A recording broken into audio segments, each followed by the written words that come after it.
Singer and songwriter Cassie Ventura testifying today in the trial against Sean Diddy Combs. The former girlfriend of the hip-hop mogul accuses him of coercing women into abusive sex parties and becoming violent if they refused. Scripps News national correspondent Alex Miller live in New York with the latest on all of this. And Alex, you've been inside the courtroom. What can you tell us is happening at this hour? Well, Cassie has been testifying for about an hour and a half, and that is the time that she's negotiated with the government and with the defense, because she is 8 months pregnant, roughly, and so she gets a break every 90 minutes or so, and that's how long she has been on the stand today. This is the first time that she is seeing Sean Combs in person in roughly 6.5 years. When she walked into the room, he did not look at her. He continued looking straight ahead. She is in a very form-fitting brown dress, visibly very pregnant. She has been very soft-spoken over the course of the morning, taking her time, answering these questions, taking deep breaths, particularly when she's talking about some of the more graphic parts of the relationship that she's had with Sean Combs. She's rubbed her belly at times, but really so far in this first hour and a half, we've really gone through really the highlights of the issues in their relationship, and then starting out with from the very beginning. She talked about the abuse right off the bat, saying that he would mash her head, knock her over, drag her, kick her, knock her in her head if she was on the ground.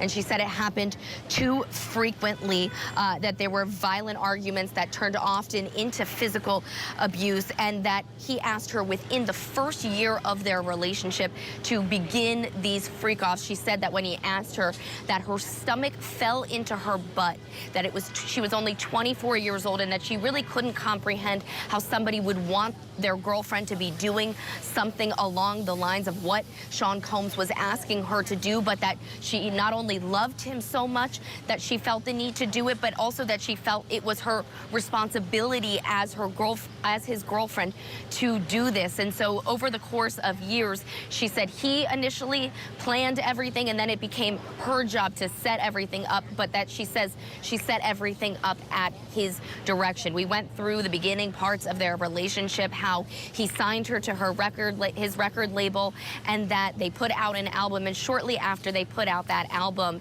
it was her 21st birthday in Las Vegas, and he kissed her in the bathroom, something that she says she wasn't expecting. But after that, he'd invite her to his hotel that he was staying in New York City while his apartment was being renovated, where he would teach her about oral sex, and that they eventually had sex on a boat in Miami. And after that, she said she thought they were in a monogamous relationship, because that was something that was expected of her, even though at the time actually she had a boyfriend, but he expected faithfulness from her, and so she assumed that it was coming from him, but that it just was not the case. We talked a lot about the relationship and the expectation and his moods.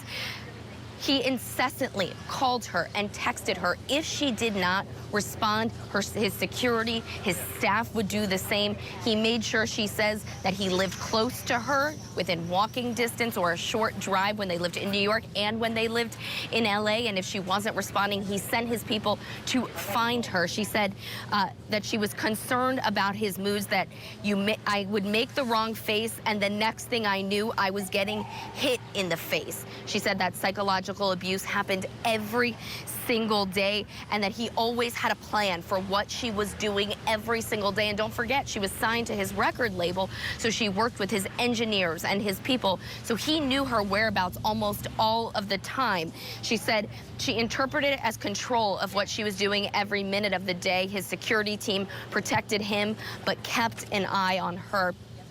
Just before we're getting to lunch, we talked about the move that she made to Los Angeles. She did not want to go. She's a New Yorker, but he wanted to be closer to at least some of his children, so she followed him there, and that's where they lived for a number of years. And again, he controlled where he lived. He paid the rent at almost every place she lived, and made sure that it was a drive or a very short walk from her. So that's really laying the groundwork of what we have seen this morning. But again, it has been difficult for her to talk about some of these experiences. We really haven't gotten into the nitty-gritty. Before she was put on the stand this morning, there was a bit of a discussion between the two sides and the judge about exactly what was going to be shown, because there are these explicit videos that the government is planning to show, at least in a still image form, but also in some video form, and about whether these videos are going to be viewed by the entire jury, whether the entire press pool and public are going to be able to see them. They still have not come to a decision about how exactly we're going to see those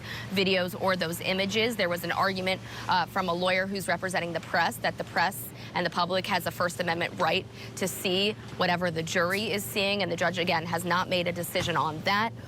Cassie's husband has been allowed in the room so far today, but the defense has indicated they might call him as a witness to impeach him and things that he has done. And so he might not be allowed in the room for every day of the testimony. Again, lots of things still very much up in the air. And today, right now, so far, Cassie just really laying the groundwork of the beginning of their relationship and the overarching themes that the government plans to hit. Scripps News national correspondent Alex Miller live for us in New York. Excellent reporting, Alex, as always. Thank you very much.